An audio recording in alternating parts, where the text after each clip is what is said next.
அனைத்து உரிமை குரல் நண்பர்களுக்கும் வணக்கம். கட்சிக்குள்ளே ஏகப்பட்ட துரோகிகள் நுழைஞ்சிட்டாங்க அப்படின்றத கண்டுபிடிச்ச சீமானவர்கள் பார்த்தீங்கன்னா அதிரடியாக ஒரு கலந்தாய்வு கூட்டம் போட்டு அந்த கலந்தாய்வு கூட்டத்தில் ஏகப்பட்ட விஷயங்களை நிர்வாகிகள் இடத்துல பகிர்ந்திருக்காரு. இதில் ரொம்பவே முக்கியமான ஒரு விஷயம் என்ன அப்படின்னா, இப்பத்திலிருந்து 2026 தேர்தலுக்காக அனைவருமே உழைக்க போகிறோம் அப்படின்னும், இதில் கட்சிக்குள்ளே ஏகப்பட்ட ஸ்லீப்பர் செல் இருக்காங்கன்னு எனக்கு தெரியும், அவங்களுடைய செயல்களையும் நான் கண்காணிச்சு தான் வந்துட்டு இருக்கேன் அப்படின்னும், ஒரு கட்டம் வரைக்கும் தான் நான் பொறுமையாக இருப்பேன், அதுக்கு மேலே அவங்களாகவே கட்சியிலிருந்து போயிட்டாங்கன்னா அவங்களுக்கு மரியாதையாக இருக்கும், இல்லைன்னா அதிரடியாக கட்சியிலிருந்து நீக்கப்படுறதோடு இல்லாமல் அவங்க மேலே வழக்க போட்டு உள்ள தள்ளுறதுக்கும் நான் தயங்க மாட்டேன் அப்படின்னு சீமானவர்கள் பார்த்தீங்கன்னா கட்சிக்குள்ளே இருக்கக்கூடிய ஒரு சில ஸ்லீப்பர் செல்ஸுக்கு ஒரு எச்சரிக்கையை கொடுத்துருக்காரு.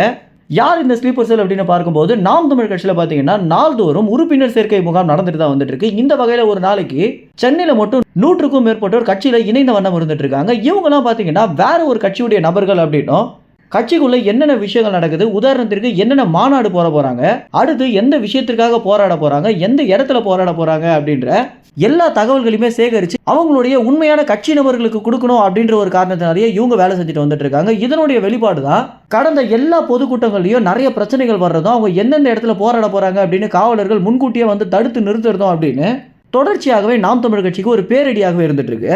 இந்த ஒரு நபர்களுக்கு எச்சரிக்கை தரணும் அப்படின்ற நோக்கத்துல தான் ஞாயிற்றுக்கிழமை பார்த்தீங்கன்னா சீமானவர்கள் ஒரு கலந்தாய்வு கூட்டத்தை சென்னை கோயம்பேட்டில் இருக்கக்கூடிய ஒரு ஹோட்டலில் நடத்தியிருந்தார். இந்த ஒரு ஹோட்டலில் கலந்தாய்வு கூட்டத்தில் எந்த ஒரு நிர்வாகிகளும் மொபைல் ஃபோன் எடுத்துகிட்டு வரக்கூடாது அப்படின்னு முன்கூட்டியே திட்டவட்டமாக நிறைய பிளான் போட்டு தான் சீமானவர்கள் கலந்தாய்வு கூட்டத்தை நடத்தியிருக்காரு.